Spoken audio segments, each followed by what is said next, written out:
നമസ്കാരം.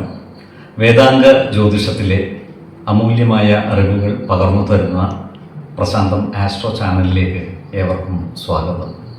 ഈ ചാനൽ ഇതുവരെയും സബ്സ്ക്രൈബ് ചെയ്യാത്തവർ ഇപ്പോൾ തന്നെ സബ്സ്ക്രൈബ് ചെയ്യുക. നോട്ടിഫിക്കേഷൻ ലഭിക്കുന്നതിനായി ബെൽ ബട്ടൺ അമർത്തുമല്ലോ. ഒപ്പം ചാനൽ ലൈക്ക് ചെയ്യുക, ഷെയർ ചെയ്യുക, കമൻറ്റ് ചെയ്യുക.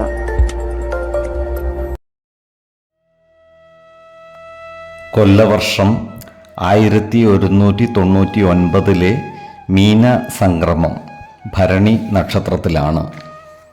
മീനം 1-ാം തീയതിയിലെ ഗ്രഹനില അനുസരിച്ച് മേടം രാശിയിൽ സർവേശ്വരകാരകനായ വ്യാഴവും ചന്ദ്രനും സ്ഥിതി ചെയ്യുന്നു. എടവത്തിൽ ഗുളികനും, കന്നിരാശിയിൽ കേതുവും, മകരത്തിൽ കുജനും, കുംഭം രാശിയിൽ ആദിത്യനും ശുക്രനും ശനിയും, മീനം രാശിയിൽ ബുധനും രാഹുവും സ്ഥിതി ചെയ്യുന്നു. മകയിരം നക്ഷത്രത്തിൽ ജനിച്ചവർക്ക് മീനമാസം പൊതുവെ ഗുണദോഷ സമ്മിശ്രമായിരിക്കും. ഈ നക്ഷത്രക്കാർക്ക് പൂർവികരുടെ ബിസിനസ്സിൽ പങ്കുചേർന്ന് പ്രവർത്തിക്കുന്നതിനുള്ള യോഗം കാണുന്നുണ്ട്. കാലത്തിനനുസരിച്ചുള്ള മാറ്റങ്ങൾ ബിസിനസ്സിൽ കൊണ്ടുവരുവാനും ഇവർക്ക് സാധിക്കുന്നതാണ്. എന്നാൽ പണം കടം കൊടുക്കുന്ന പ്രവണത ഈ നക്ഷത്രക്കാർ നിയന്ത്രിച്ചു നിർത്തേണ്ടതുമാണ്. സാമ്പത്തിക കാര്യങ്ങൾ കൈകാര്യം ചെയ്യുമ്പോൾ പ്രത്യേക ശ്രദ്ധ പുലർത്തുന്നത് ഗുണകരമായിരിക്കും. ഈ നക്ഷത്രക്കാരോട് ശത്രുതാ മനോഭാവത്തോടെ പെരുമാറുന്നവരുടെ എണ്ണം വർദ്ധിക്കുവാനുള്ള സാധ്യതകൾ കാണുന്നുണ്ട്. എന്നാൽ അത്തരക്കാരെ തിരിച്ചറിഞ്ഞാൽ അവരുമായി നല്ല സ്നേഹ സൗഹൃദ ബന്ധങ്ങൾ സ്ഥാപിക്കുവാൻ പ്രത്യേകം ശ്രദ്ധിക്കേണ്ടതുമാണ്. ശത്രുതാ മനോഭാവത്തെ സ്നേഹം കൊണ്ട് ഇല്ലായ്മ ചെയ്യുന്നതാണ് ഗുണകരമാവുക. ഈ നക്ഷത്രക്കാർ ആരോഗ്യകാര്യങ്ങളിൽ ഒരു പ്രത്യേക ശ്രദ്ധ പതിപ്പിക്കേണ്ട ഒരു മാസമാണ് മീനം. ജീവിത ശൈലീ രോഗങ്ങൾക്ക് സ്ഥിരമായി മരുന്ന് കഴിക്കുന്നവർ കൃത്യമായ വൈദ്യ പരിശോധനകൾ നടത്തേണ്ടതും ഡോക്ടറുടെ നിർദ്ദേശമനുസരിച്ചുള്ള മരുന്നുകൾ മുടങ്ങാതെ കഴിക്കേണ്ടതുമാണ്. അതുപോലെ അപകടങ്ങളിൽ പെടാതിരിക്കുവാനും തീപ്പൊള്ളലേൽക്കാതിരിക്കുവാനും പ്രത്യേകം ശ്രദ്ധിക്കേണ്ടതുമാണ്. അപകടം പിടിച്ച പണികളിലും മറ്റും ഏർപ്പെടുമ്പോൾ അതീവ ജാഗ്രത പാലിക്കുന്നത് ഗുണകരമായിരിക്കും. ഈ നക്ഷത്രക്കാർക്ക് ചിലവുകൾ കൂടാനും സാമ്പത്തിക ബുദ്ധിമുട്ടുകൾ നേരിടാനുമുള്ള സാധ്യതകൾ കാണുന്നുണ്ട്. അതിനാൽ സാമ്പത്തിക കാര്യങ്ങൾ അതീവ ശ്രദ്ധയോടുകൂടി കൈകാര്യം ചെയ്യേണ്ടതുമാണ്. ഏതൊരു കാര്യം ചെയ്യുമ്പോഴും 2 വട്ടം ആലോചിച്ചു മുന്നോട്ട് നീങ്ങുന്നതാണ് ഗുണകരമാവുക. 2, 18, 27 തീയതികൾ അനുകൂലമാണ്. തിരുവാതിര നക്ഷത്രത്തിൽ ജനിച്ചവർക്ക് മീനമാസം ഗുണദോഷ സമ്മിശ്രമായിരിക്കും. ഈ നക്ഷത്രക്കാർക്ക് പിതൃ സ്വത്തുവകകളും ധനവും അനുഭവയോഗ്യമാകുവാനുള്ള യോഗം കാണുന്നുണ്ട്.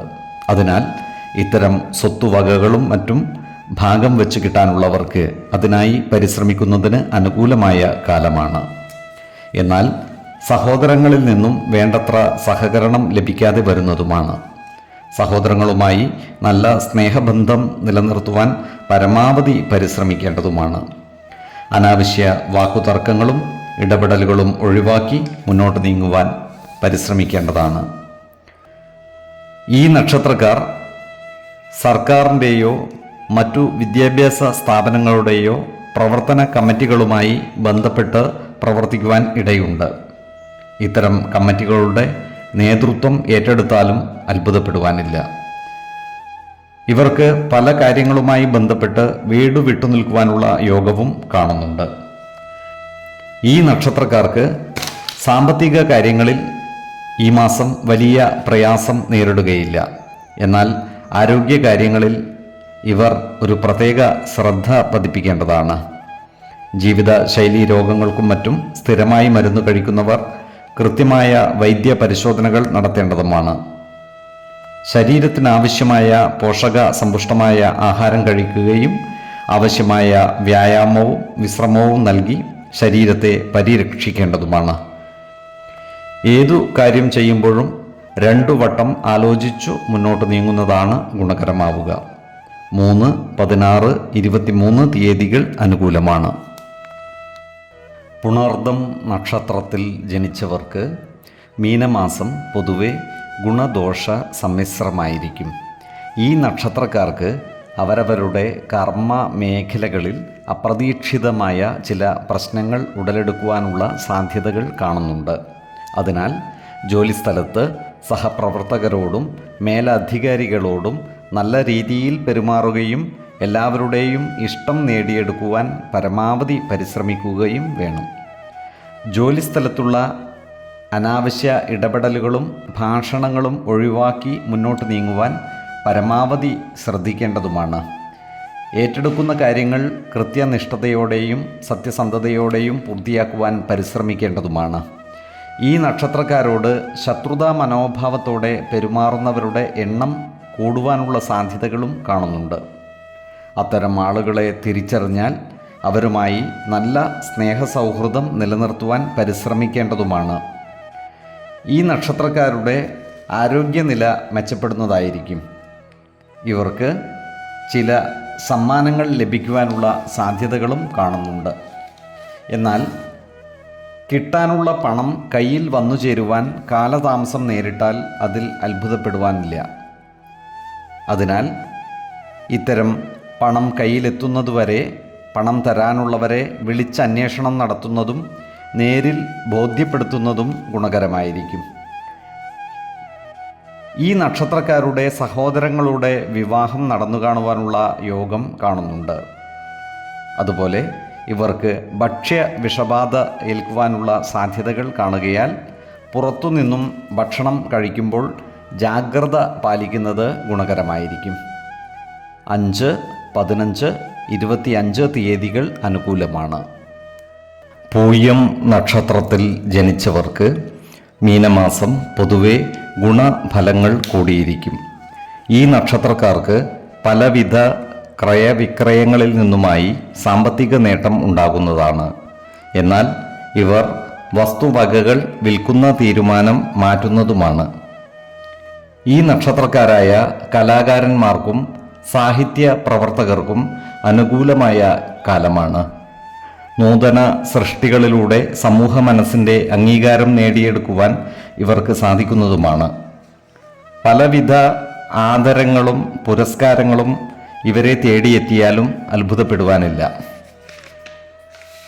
അതുപോലെ തന്നെ ഉദ്യോഗാർത്ഥികൾക്കും മറ്റു തൊഴിൽ അന്വേഷകർക്കും അനുകൂലമായ കാലമാണ്. ഇവർക്ക് ജോലിയിൽ പ്രവേശിക്കുവാൻ അവസരം ഒത്തുവരുന്നതുമാണ്. സർക്കാർ മേഖലകളിലും സ്വകാര്യ സ്ഥാപനങ്ങളിലും ജോലിക്കായി അപേക്ഷ സമർപ്പിക്കുന്നതിനും മേലധികാരികളെ നേരിൽ കാണുന്നതിനും അനുകൂലമായ കാലവുമാണ്.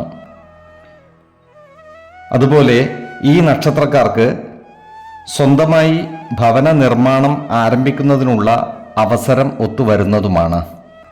വിശ്വാസികളായവർക്ക് ഭവന നിർമ്മാണത്തിന് ഭൂമി തിരഞ്ഞെടുക്കുമ്പോൾ ഒരു വാസ്തു വിദഗ്ധന്റെ ഉപദേശം തേടാവുന്നതുമാണ്.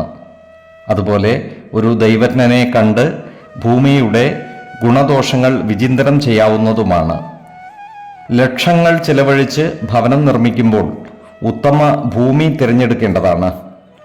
ഭവനം എത്ര മോടി കൂട്ടിയാലും സ്ഥലശുദ്ധിയില്ലെങ്കിൽ ഗുണഫലങ്ങൾ ലഭിക്കുകയില്ല. വാസയോഗ്യമല്ലാത്ത സ്ഥലത്ത് വീടു പണിതാൽ പലവിധ ദോഷങ്ങൾ അനുഭവിക്കാൻ ഇടവരികയും ചെയ്യും. അതുപോലെ ഭവനത്തിൻ്റെ വാസ്തു കണക്കുകൾ ശുദ്ധമാക്കുകയും വേണം. എല്ലാ കാര്യങ്ങളിലും ഒരു ശ്രദ്ധ ചെലുത്തി മുന്നോട്ട് നീങ്ങുന്നതാണ് ഗുണകരമാവുക. 6, 16, 28 തീയതികൾ അനുകൂലമാണ്. ഈ നക്ഷത്രക്കാർ ജനിച്ച സമയത്തെ അടിസ്ഥാനമാക്കിയുള്ള ജാതകത്തിലെ ലഗ്ന രാശിയുടെയും ലഗ്ന അധിപന്റെയും സ്ഥിതിയും ശുഭ പാപ ഭാവങ്ങളുടെ സ്ഥിതിയും ഓരോ രാശിയിലെയും ഗ്രഹങ്ങളുടെ സ്ഥിതിയും അനുസരിച്ച് ഇവരുടെ പൊതുഫലത്തിൽ ഏറ്റക്കുറച്ചിലുകൾ ഉണ്ടാകുവാനിടയുണ്ട്. കുടുംബ ദേവതകളെയും ഇഷ്ട ദേവതകളെയും ഉപാസിക്കുന്നത് ഇവർക്ക് ആയുരാരോഗ്യ സൗഖ്യമേകും. ഇഷ്ടദേവതാ മന്ത്രം 108 തവണ ദിനംതോറും ലിഖിത ജപം ചെയ്തു വരുന്നത് ഇവർക്ക് സർവ ഐശ്വര്യങ്ങളുമേകും. നല്ല വ്യക്തി സാധനകളോടെയും ഉപാസനകളോടെയും മുന്നേറിയാൽ സർവേശ്വരാനുഗ്രഹത്താൽ ഇവരുടെ സർവകാര്യങ്ങളും മംഗളകരമാകും. നന്ദി, നമസ്കാരം. ജ്യോതിഷരത്നം പ്രശാന്ത് കണ്ണോം.